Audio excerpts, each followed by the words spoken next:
Bonjour à tous, bienvenue dans Métropole Hebdo. On fait un tour d'horizon des actualités de la semaine.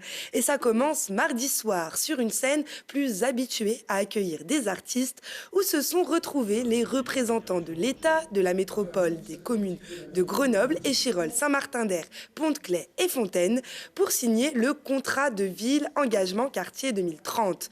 Une soirée officielle mais aussi festive avec plusieurs interventions d'associations pour mettre en avant la cohésion sociale, l'égalité, la transition écologique ou le plein emploi. Plus de 40 000 habitants sont concernés. Un contrat signifie qu'il y a plusieurs personnes qui signent le contrat.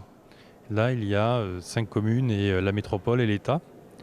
Et chacun va abonder avec des fonds. L'objectif étant d'avoir des dispositifs qui se cumulent pour permettre de lutter contre les inégalités sociales. Chaque contrat est spécifique. L'idée, c'est que nous puissions là aussi continuer à mener des actions très fortes autour de 4 sujets principaux. Tout simplement la question de l'emploi, la question de l'égalité, notamment femmes-hommes, la question de la transition écologique et la question éducative. Ce contrat de ville, on l'attend depuis longtemps. Il est signé pour 6 ans, c'est un grand événement. Il y a 10 quartiers qui bénéficient d'une aide supplémentaire pour mener des actions en matière de culture, de prévention, de jeunesse et d'accompagnement social. Et ces quartiers ont besoin de l'action de l'État, de la métropole, de la ville et des acteurs pour mener des innovations sociales, du soutien en général à tout ce qui se passe autour des dynamiques qu'il y a dans ces quartiers. Parce que ces quartiers, c'est pas que des problèmes, c'est pas que des gens qui ont des difficultés, c'est des gens qui ont des idées extraordinaires et qui ont besoin d'un petit coup de pouce, d'un petit accompagnement pour aller vers tout un tas de thématiques auxquelles tous les habitants et les habitantes ont droit, pas simplement ceux qui habitent dans les beaux quartiers. Une centaine d'actions sont déjà prêtes à être lancées. Avec plus de 450 km d'itinéraires, le réseau cyclable de la métropole est l'un des plus denses et des plus maillés de France. Pour offrir des itinéraires directs, confortables et sécurisés, la collectivité déploie ses chronovélos. Le prochain objectif, c'est de rallier Fontaine et pour cela, poursuivre ce qui a déjà été fait sur le cours Beria au départ du boulevard Gambetta, Mirko Pesci.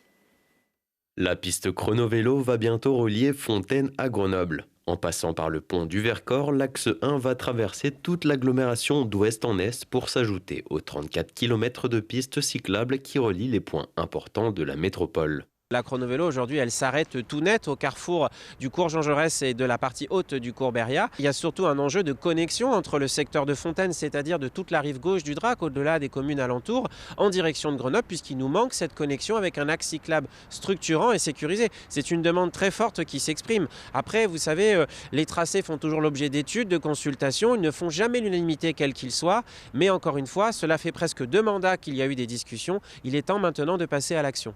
L'itinéraire choisi fait couler beaucoup d'encre. La nouvelle piste mettra en sens unique la portion du cours Beria entre le pont SNCF et le cours Jean Jaurès.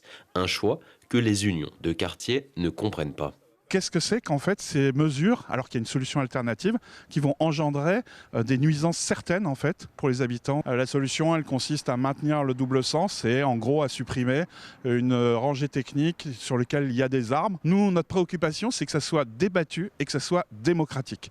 Et pour le moment, ces choses-là en fait se font toujours en douce, par petites décisions successives, sans aucune discussion et sans aucun débat. La phase opérationnelle débutera cette année. Les travaux commenceront à Fontaine pour terminer côté Grenoble en 2025. Mais ce n'est pas le seul sujet qui inquiète les riverains. La semaine dernière, les habitants ont manifesté sur les voies du tram contre un projet de chrono-vélo 2 que la ville aimerait voir aboutir sur la partie ouest du cours Beria. Le mois de l'énergie se poursuit avec, pour la semaine prochaine, une visite de l'ouvrage de production Aqua Biogaz à Aquapol le mercredi 3 avril. Il s'agit de l'unité d'épuration et d'injection de biométhane issu des boues de la station d'épuration de la métropole, un ouvrage pionnier dans la région. Il y aura aussi la visite d'une maison rénovée à Saint-Égrève le samedi 6 avril. D'autres événements sont prévus jusqu'au 16 avril et consultables sur grenoblealpesmétropole.fr. C'est la fin de cette émission. Merci à tous de nous avoir suivis. Je vous donne rendez-vous chaque samedi à 8h50 et 20h40. Très bonne semaine à tous.